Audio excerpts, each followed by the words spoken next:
ধীরে ধীরে বদলে যাচ্ছে কুমিল্লা ৪ আসনের নির্বাচনী চিত্র। এনসিপির দক্ষিণাঞ্চলের মুখ্য সংগঠক ও ১১ দলীয় জোটের প্রার্থী হাসনাত আব্দুল্লাহ আপাতদৃষ্টিতে এগিয়ে থাকলেও মাঠ একেবারে নীরব নয়।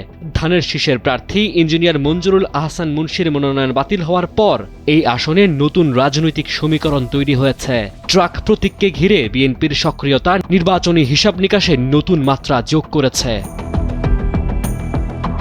এই আসনে বিএনপির প্রার্থী ছিলেন সাবেক সংসদ সদস্য ইঞ্জিনিয়ার মঞ্জুরুল আহসান মুন্সি।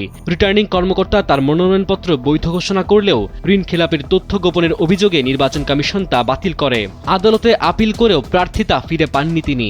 এতে নির্বাচনী সমীকরণ বদলে যায় এবং হাসনাত আব্দুল্লাহ তুলনামূলকভাবে এগিয়ে যান। তবে এখানেই থেমে নেই বিএনপি। মঞ্জুরুল আহসান মুন্সি এবং কুমিল্লা উত্তর জেলা বিএনপির সদস্য সচিব AFM তারেক মুন্সির নির্দেশনায় বিএনপির নেতাকর্মীরা এখন গণ অধিকার পরিষদের ট্রাক প্রতীকের প্রার্থী জসিমউদ্দিনের পক্ষে মাঠে নেমেছেন। নেতাকর্মীদের নির্দেশনা দেওয়া হয়েছে ট্রাক প্রতীককেই ধানের শীষ মনে করে কাজ করতে। এতে কিছু কিছু নেতাকর্মী অনাগ্রহী হলেও অনেকেই ট্রাক প্রতীকের পক্ষে গণসংযোগে সক্রিয় রয়েছেন, যা হাসনাতের জন্য বাড়তি চ্যালেঞ্জ তৈরি করেছে।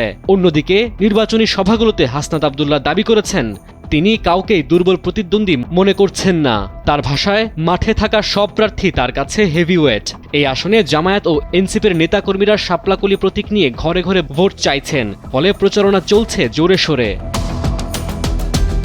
স্থানীয় ভোটাররা বলছেন বিএনপি ট্রাক প্রতীকের পক্ষে মাঠে নামলেও হাসনাতের ওপর বড় ধরনের প্রভাব ফেলতে পারবে না, তবে কিছুটা হলেও তাকে ঘাম ঝরাতে পারবে। সামগ্রিক পরিস্থিতি বিবেচনায় এই মুহূর্তে কুমিল্লা ৪ আসনে হাসনাত আব্দুল্লাহ এগিয়ে রয়েছেন এবং শেষ পর্যন্ত তার জয়ের সম্ভাবনায় বেশি বলে মনে করছেন স্থানীয় ভোটাররা।